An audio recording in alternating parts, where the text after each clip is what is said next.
Today is Butcher Day Eve. It's a lousy time. I don't like doing it.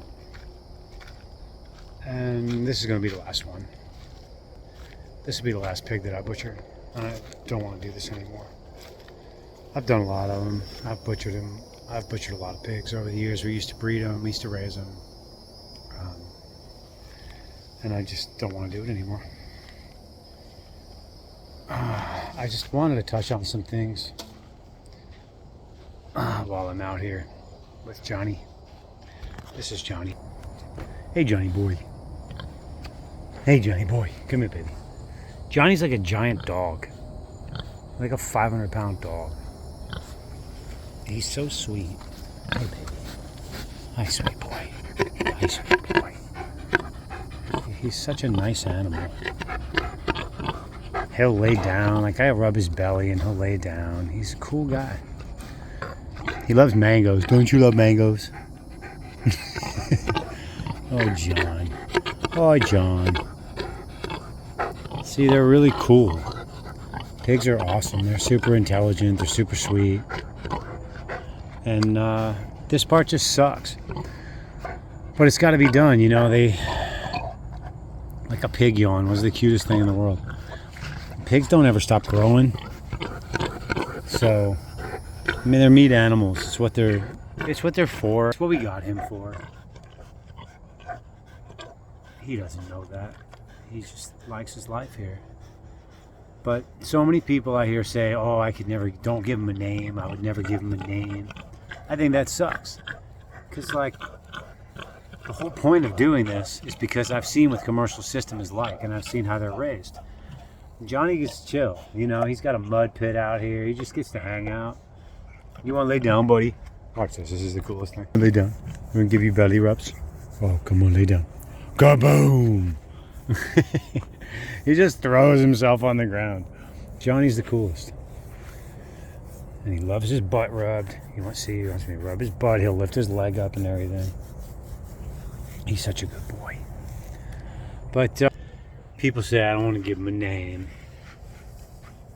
Don't want to do that. I couldn't butcher him if I gave him a name. But, like, honor him. Honor him and respect him and love him and give him a good life. That's the whole purpose of this. Is we don't like the life that these animals are given in the commercial industry. We don't like how they're treated. You know, they're raised on concrete. They're pushed around with cattle prods. They're not treated like beings. They're treated like property. And they're not property. They're beings. Now, human beings are pig beings, but they're still beings, and they're still sentient animals with feelings, and they like to be taken care of. And Johnny's a cool pig. So I just want everyone to try and understand, like, this perspective of being on a farm. And if you want to have meat, you got to butcher these animals. And, you know, he's just over a year old, and he's like, I'd say he's probably 500, 550. And it's going to be a lot of meat. And we've got some people that have bought into him, you know, so we're partners on him now, so they'll take their share once we break him down. And the meat will be fantastic because he has been treated fantastic. And it transfers into the meat. There's not going to be any adrenaline rush. There's not going to be any kind of hormone release tomorrow when the time comes, because he's not going to know that anything is different. I've seen them loaded up into I'm just going to sit down here and lay on him. See, this is how you chill with your piggy. But I've seen them loaded up into trailers, you know, and it's the day of or the day before. And then they spend that time scared. They don't know what's happening. And their adrenaline's been pumping, and they're upset. And that goes directly into the meat. And you can taste it in the meat. And I just don't want that. I don't want that for him. I don't want his last. You know, the people say they had one, you know, all the days were good except one bad day. Well, he's not going to have a bad day. He's going to have actually a great morning because he's going to eat icy cold mangoes That's going to be the last thing he ever remembers is, wow, these icy cold sweet mangoes are amazing. So, he's going to enjoy it. That's all he's going to know. He's going to know, wow, this is delicious. And that's going to be his last thought. And I hope people can connect with this a little bit. If you're not willing to be involved in this process and understand what this is to eat meat and what it takes to eat meat, it takes butchering an animal, and it sucks. And I think if people are not willing to, maybe you shouldn't be eating meat.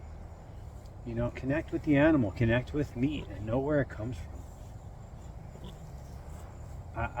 I need it. My body craves it. I work a lot. I need the fat. I need the protein. It's a good source. Not going to be pork anymore for us because I'm just not doing this again. This is too hard. I've done it enough. I can separate myself from it, and I'll be okay. But Kelly's upset about it. She doesn't like it. She loves this pig. He's a sweet boy. No, he really is a great animal. He's big. It's a big animal. It's a lot of animal. But he's awesome. And he's been really, really cool to have. He came from Hartley Farms. Our friends Maria and Caleb bred him. We raised him. So we got him when he was about 10 weeks. But he likes his eyes stroked. It's a sweet boy. So this is not a fun thing to go through, and I've been dreading it. I've been putting it off. I've asked a few of my friends to help me, and it just kind of keeps not happening. I think mostly because I just don't want to do it, and I've just been putting it off, but it's going to happen tomorrow. So if you're going to consume meat, please think about where it came from. I highly encourage you to not buy it from the store. Find a local farmer that's at least taking good care of them like this. So these animals have had a good life. This is the reason we do it. I don't agree with commercial meat industry and how it's done. I don't like how they've fed them. This pig has eaten more mangoes than any pig I've ever met. As we've been sitting here the last 8 weeks with just thousands of pounds of mangoes have moved through here, and he has gotten every piece of scrap, every piece of mango that had a little bad spot. Johnny has tore them up, and he loves his mangoes, don't you, Johnny boy? Don't you love your mangoes? He says, yeah, I love mangoes. I love mangoes. I love mangoes. He thinks I have a mango. I just want to touch on that a little bit. Just give you guys a little perspective into what life is when you're going to eat meat and what it should take. And I think the connection that needs to be had with animals, if you're going to ultimately kill them and they're going to give their lives for you, I think it's important. And everyone should at least do it once. Hook up with a farmer, butcher an animal, find out what it's all about. See if you can do it. See if you're okay with it. And see if you truly still want to eat meat. I've been doing it a long time, been fishing a long time, hunting a long time, so I'm okay with it. But I'm not going to do it anymore, so how okay am I truly with it? Because I don't want to do it. I just don't. I don't want to put myself through it. I don't want to deal with the loss. Kelly certainly doesn't want to deal with the loss. She loves that animal. So it's a somber day when I have to do this, but it has to be done. So love your animals. Appreciate your meat. Appreciate where it comes from, please. For the sake of the animals that we're trying to save and trying to take care of and give better lives. We all want a better life. We all want less stress. We all want to be just happy. And why shouldn't animals get to be happy? Especially the ones that are going to feed us. They should get to be happy. So we do our best to keep them happy and give them a name and give them a life and give them comfort and give them love. So, all right, I'm out. Going to yoga. Later.